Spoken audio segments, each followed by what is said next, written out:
Hello. It's really lovely to be able to speak to all of you about the MA today, and I am very excited to speak with all of you. What I'm going to be doing today is I'll have a presentation that I'm going to go through, which lays out all of the information that we think is necessary at this stage for the masters, and then I'll be very happy to answer questions. We are recording the session right now, but when we come to the question and answer session, we'll turn off the recording so that both questions can be asked, and also if there are other material that we need to incorporate, we shall do so in subsequent processes. Now I'm going to go on ahead and share. Great. Okay. So, the idea about the MA arose out of a series of processes that had to do with my own interest in all of these areas that we have under discussion in here, but also through the notion that we have a lot of really fantastic postgraduate MAs at Exeter, but they in our Department of Institute of Arab and Islamic Studies, but most of these postgraduate degrees, the MA degrees, focus on specific areas, say Palestine or Gulf. And what we wanted to do was to have a more thematic MA that allowed for us to go over the various kinds of boundaries beyond, say, for example, Kurdish studies or Palestine studies, and talk about these areas. Another reason for starting this MA was because I had been in conversation with a number of folks who were scientists, and what they felt like was that while they had an excellent education when it came to the science of either energy or environment, they felt that they didn't know about the underlying political processes that actually really fundamentally determined in the direction that the science was going to take. So the MA is intended as a critical reading of the politics of energy, infrastructure, and environment. Now, why Exeter? Why would you want to come to Exeter rather than, say, go to London or to the US? Now, aside from the fact that the US is now an incredibly inhospitable environment for students coming from overseas, I think that there are benefits to doing an MA in the UK, which have to do not just with the specificities of an MA in the US and the negative in that, but there's actually major pull factors for Exeter. Okay. Exeter's setting is one of the most beautiful in the country, as you can see from these images. We do have extraordinary countryside. The campus itself is green. When I first moved here, the very first day I started working at Exeter, I saw bunnies jumping around, which was quite an experience coming from East London. In addition to that, however, there are particular reasons why Exeter, as a university and as a location, is particularly well suited to this particular MA. So allow me to show you some of the images, for example. This part of the country was a very significant energy mining, coal mining, in the late 19th century and early 20th century. It is now one of the significant places for sustainable forms of energy production. So the energy elements are quite significant. In addition to that, because of the particular locale, proximity to the sea, this area was one of the areas that during the time in the 1970s when Britain was ramping up oil and petroleum production processes, a lot of refineries and storage areas were set up here. So I'm hoping to organize possibly field visits to some of these sites. The image that you see at the top right is actually of some of the mines that some of our colleagues from our Cornwall campus are visiting. So the possibilities are there. And then in terms of logistics and infrastructure, we also have this is one of the areas that has some of the most fascinating infrastructures, including ports. The port of Southampton is not too far away from where we are, but also Isambard, Kingdom Brunel, some of the significant engineering from the 19th century that essentially allowed for the development of capitalism in the United Kingdom emerged out of that. That some of that infrastructure can be found here. On top of that, precisely because of these fabulous images that I showed of Exeter, there is a very sustained environmental edge to the area, and Exeter itself is actually really pitching itself as a university that wants to work with environmental issues. So the Met Office, the weather sort of modeling and forecasting institution for the United Kingdom is here in Exeter, and our university has all sorts of deals with them, which we hope that allows us to also think about sustainability and environmental facts. So in some ways, the setting is perfect for an MA in politics of energy, infrastructure, and environment. Now, what I want to talk about is a little bit about the degree itself and what it entails. It is a one-year degree if you decide to do it full-time, and there are 60 credits of mandatory coursework. And the mandatory coursework are the two core modules, each of which runs over the course of one semester, so one term, so running from October to December and then running from January to April. And the first one, Energy Logistics Infrastructure, it focuses on the broader questions around the subject. And the second one that runs in the second semester is titled Ecological Struggles, and it is again interested in questions of environmental politics. So not just questions of environment as a scientific element or as something to study, but as the politics that engages around all of these. In addition to that, one of the things that will distinguish, I think, this MA from many other MAs like it is that students will have a choice of either doing a conventional thesis. If you're, for example, wanting to do a PhD, a conventional thesis probably works much better because it's a piece of research that you can conduct, and you could put, the processes for an MA thesis is substantive and substantial enough that you could use it as a kind of a springboard for a PhD. But also, if you're not particularly interested in doing a PhD, or if you're not interested in doing a conventional thesis because you've already got some other MA or you have done a lot of writing already, then you also have the choice of a capstone project that you will have to come to through work with me as the convener of the MA to decide what sort of thing you want to do. And then we'll work with yourself and your supervisor for that capstone project to produce it. And that capstone project could be any range of things. It could be a curatorial work.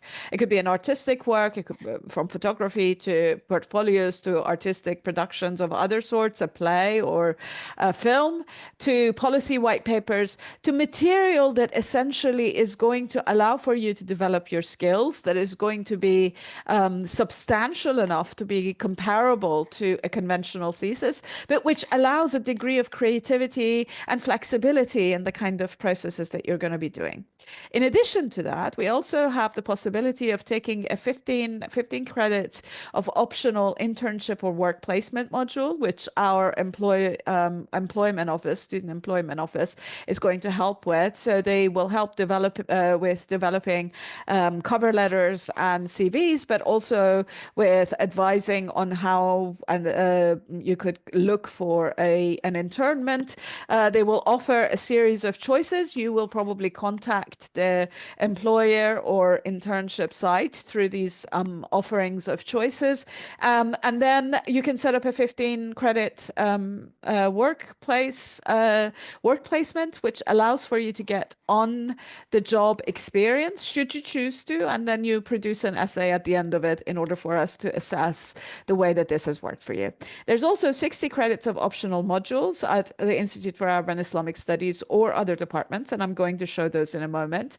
And what's really great about this is that while it focuses on politics, it does not stick to the more disciplinarily narrow areas of political science, but actually looks across disciplines and across fields. So historical, geographical, literary, because I'm a firm believer in that kind of transdisciplinarity.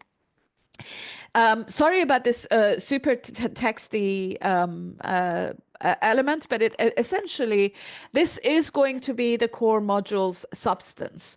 So what the first module, the energy, logistics and infrastructure, is going to cover is going to be a history of energy use and debates around energy transitions. It's going to look at scalar politics, so geopolitical, national and local politics and effects of energy transitions, but also of energy regimes. There's going to be an overview of the role of infrastructures in the constitution of political and social power. That's everything from transport infrastructures to utilities to construction sites, etc. And then the debates that take place around infrastructure planning, financing and usage, and also the struggles against them. So, for example, as you probably know, everywhere that a major mega dam is going to be built, often there are large numbers of people being displaced. And so there are huge struggles take place around those. And because of questions of environmental racism, you end up having also quite a lot of pushback against, for example, utilities that consume a lot of energy and pollute both air and water. In that first module, we will have at least 2 specific infrastructural case studies, electricity and water or digital infrastructures. And what we'll look at is the range of debates that take place in different disciplines. So what do anthropologists say, for example, about data centers? What do geographers say? What do sociologists say? And so, or what do environmental historians say? And then we will also have at least one specific logistical case study, either around energy transport or ports and airports. Chances are it might be ports because that's my area of interest. And then in the second module, which is around ecological struggles, we'll be talking about the emergence of environment as an area of concern, introduction to critical approaches to environment, as well as examining global and local environmental racism. So the way that environmental racism determines asymmetries or defines asymmetries, both geopolitically and politically. We'll critically approach mainstream economic, sociological, and policy-making approaches to ecological problems. So some of the stuff that we may be doing is to, for example, pick apart World Bank environmental reports and try to see what kinds of politics goes into something like what might seem like quite a good process. Whatever, one of these big financial institutions is actually showing that it cares about environment. But what we're going to do is we're going to pick apart that process. We're going to have a discussion of at least 5 specific environmental problems. And these would be everything from, for example, desertification to water depletion, freshwater depletion, to pollution to emissions, to a whole range of deforestation, etc. But also we're going to look at we're going to choose the selection. In fact, I'm probably going to get you guys involved in the selection of those 5 case studies, the students involved in the selection of the case studies, by actually working on urgent issues in the news. So at the moment that we're speaking, much of Palestine is burning because of forest fires that are essentially spreading because of the Zionist propensity to plant non-native an extremely flammable species on top of destroyed Palestinian villages. For example, the Canada Park I was just reading this morning has completely burnt down. Canada Park actually covers parts of it, covers Deir Yassin village. And so what we're going to do is we're going to look at forest fires and their increased frequency in order to think about what are the kind of political struggles that emerge around that. And so these 5 cases will look at what's either in the news or because there has been a paradigmatic shift in the literature. One of my favorites about these paradigmatic shifts is that when in colonial times, for example, many, the British particularly, were terrible at this. We're talking about the desert as being a dead space, as being a wasteland. And of course, what we're finding in this paradigmatic shift, not only of scientific studies of the desert, but also of sociological or political ones, is that in fact the deserts are incredibly rich ecosystems, and the processes addressed to, for example, stopping desertification often exacerbate other kinds of problems, usually having to do with water consumption, but also pollution. And then finally, again, one of my own areas of interest is a critical examination of the role of militaries, wars, and conflicts in environmental devastation. There are a number of really amazing works emerging, particularly in the aftermath of the US war on Iraq, about sort of the effects of the war, the effects of spent uranium, but also the very pollution. Each, for example, bombing sortie uses 30,000 gallons of jet fuel. And so we're going to talk about the role that militaries have as and wars have in creating arenas of environmental struggle. The program is housed in the Institute for Arab and Islamic Studies, because one of the things that I'm insistent on is that it is really great to learn about these thematic subjects, but it is really important to geographically house them somewhere, because without the specificity of the case studies and the specificity of the particular politics around that, what we're just learning, it was a bunch of sort of modular, vague, generic stuff. So what we're looking at is the Middle East, but not just the Middle East. So for me, what's really interesting is that the politics in the global South do have some similarities with one another around the questions of energy usage and environment, but they're not exactly the same. So, for example, a producing country, let's say a producing oil country, Gulf countries or Venezuela, will have different kinds of concerns because of the particular way that oil fits within their economies. Concerns around deserts are going to be different in India than they are going to be in Saudi Arabia. Concerns around rivers are going to be different in Vietnam than they're going to be in Iraq, and so or Egypt. And so what we're going to hope to do is to use a grounding in the Middle East, use the Middle East as sort of the main body of research, but we're actually, and also partially because, of course, our expertise comes from the region, and therefore we can speak to that much better. But we're going to also do a lot of comparison cases across the global South. And of course, there's choices also of the kinds of things that, of the kinds of assessments that you will have, or the research projects that you will have, which will allow you to do comparative work or to focus on your specific area of research. And that specific area of research can be as large as a region, or it can be as small as a municipality. The project, apologies, the whole MA is very interdisciplinary. We're drawing from the works of 10 different departments in your optional modules, which I'm going to show.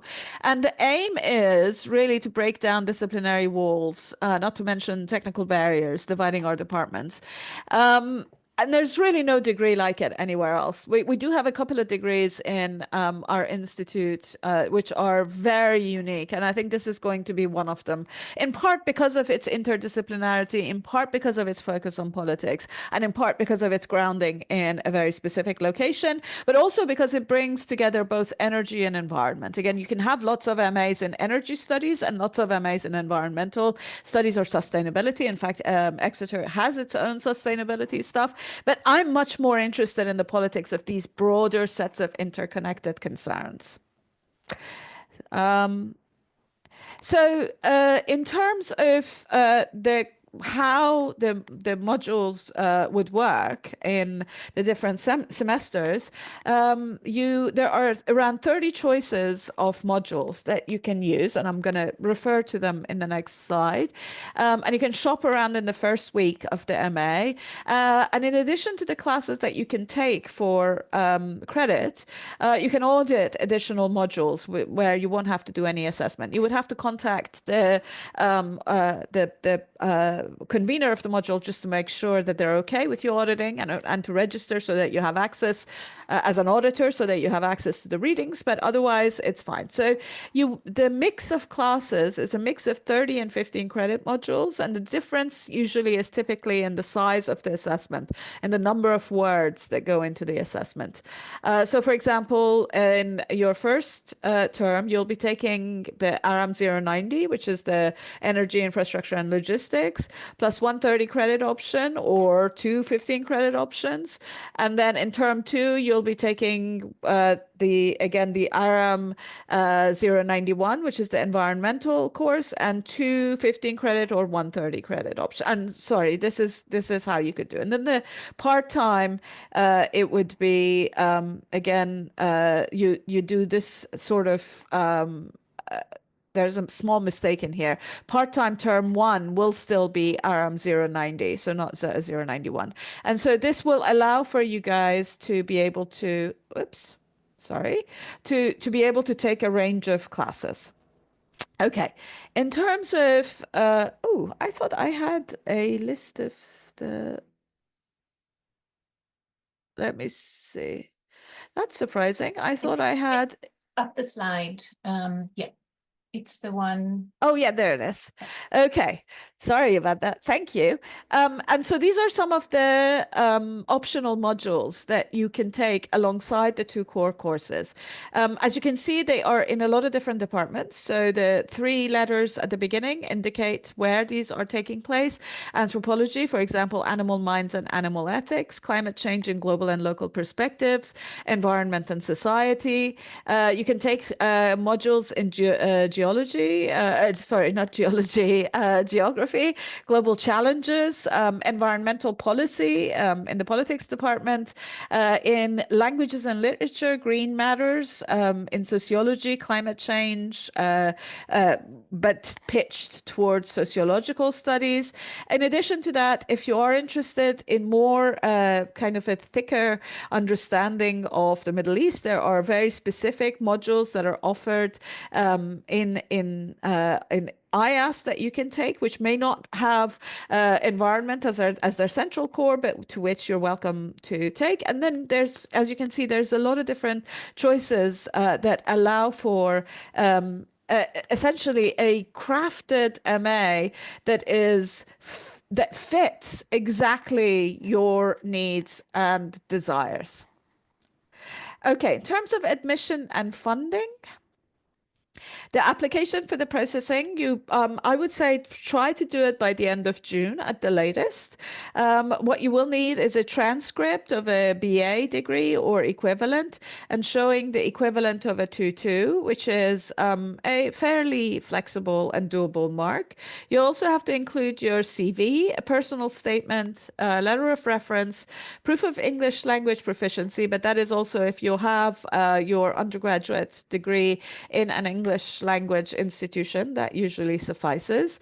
And if there are any questions, you can obviously contact the PG admissions email at Exeter, or you can contact me, and I'm happy to answer any questions you might have. in terms of funding, there is some funding available. One of them is coming up really soon, the Exeter Excellence Scholarship, which is for postgraduate taught, which is MA students, and it could be any of those amounts that you see there. And the round two is for international students. There are also country-specific scholarships. So if you have one of the citizenships that you see listed there, there's also a scholarship for that. And finally, there is this year an MA-specific scholarship, which is due. The deadline for it is due on the 15th of June, and it is very specifically, it's a £5,000 fee reduction for this particular for this particular MA. So you'll be competing only against other people that are applying for this MA. In terms of the research culture at the Institute, we have a very research-rich institute. We have the European Center for Palestine Studies, where our colleagues Nadia Nasser Najab and Ilan Pape are the sort of the main folks in there, but there are a number of other folks, including Katie Natanel, who's a ecological feminist, also working in that center. The Center for Islamic Archaeology, Study of Islam, Kurdish Studies, Gulf Studies, Persian and Iranian Studies, and Magic and Esotericism, which is our very unique sort of area of research, and Maqam for Arabic Studies, which usually has to do with linguistic and literary works. What this means is that all of these research centers have a range of different events and visiting sort of sessions and various kinds of presentations that are open to all students of IAS to attend. So these include regular visiting speaker events. There is a virtual Gulf Studies seminar series that brings in the luminaries of Gulf Studies from around the world. There's also a Palestine Studies series that brings together both people, sometimes virtually and sometimes in person, to talk about these areas. The geographic areas, in the time that I have been here, there have been a number of presentations that do have to do with the thematics of our particular MA, but there's a whole lot of other kinds of events that are going on that could potentially allow for the spreading of your interest in all of those different centers.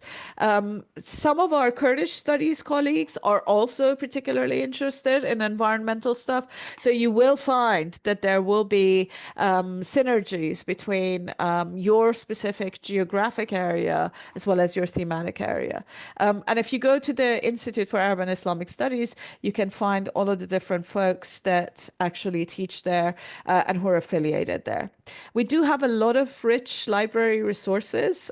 So in addition to the, I have to say actually, Exeter Library has more access to resources than either SOAS or Queen Mary, where I have taught before, and that has been wonderful. And that's not just in relation to Middle East, but electronic journals, etc., which are actually it's really fantastic, because particularly with the kinds of material and the themes that we're researching, you really do want a library that has a really good electronic subscription to stuff. That includes scientific journals, which will be quite useful, and which I can tell you that SOAS, for example, won't be subscribing to, because theirs are more social, scientific, and humanities. In addition to that, we have the wonderful Arab World Documentation Unit, which is our own on-site library, which has both an incredible library of books, but also amazing archival material that you could draw from should you need to do research on the region and not have to go to an archive somewhere else. In terms of employability, what could you do afterwards? Obviously, we do generate transferable skills in terms of data and evidence collection and analysis. A lot of the work for the core modules will require actually first-hand research. That's on top of whether or not you do a dissertation. So the research skills are definitely improved. But then there are also, if you choose to go to do a PhD, the last bullet point at the bottom, of course, says that you could go on ahead and develop a career in teaching and researching humanities and social sciences. But there are also a range of other kinds of opportunities open. Culture and heritage sector for work on energy and environment. There is increasingly interest in culture and heritage connections to energy and environment. There is media work. There are energy and environment related consultancies. There are government and transnational governmental, intragovernmental work in energy, infrastructure, and environment. Essentially, whatever direction you want to go, we hope to give you the necessary skills, and the flexibility of the MA will allow for you to develop the bits of the skills that you want to develop, while also picking up skills that allow for you to switch out from whatever you want to do at a later stage. Any questions?